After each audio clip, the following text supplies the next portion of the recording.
کتاب نوبتی که در صفحه 1000 کتاب معلومات می‌دهیم این خجسته گلنظر.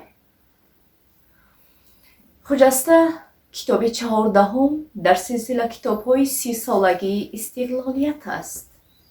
کتاب نام برده از طریق مؤسسه نشریه معارف سال 2019 نشر شده است. کتاب از 240 صفحه یعنی 15 جزء چاپی عبارت است. صفحه های درون کتاب یک رنگ بوده، مقابلش رنگه می باشد. کتاب با صفت اعلی در مطبعه جمعیتی سهامی پوشیده گنج نشریات با تعداد 10,000 نسخه چاپ شده است.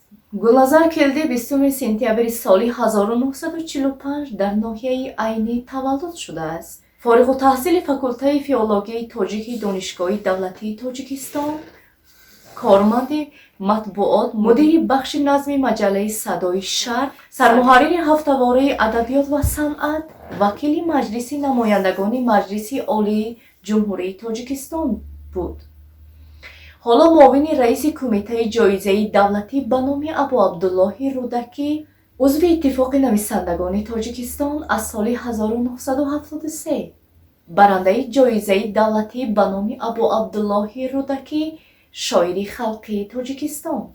این کتاب برای آنهایی که میخواهند به ایجادیات گلنظر شناسایی پیدا کنند دستور خوب است.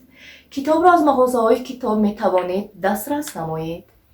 این بود معلوماتی مختصر درباره کتاب خجسته گلنظر.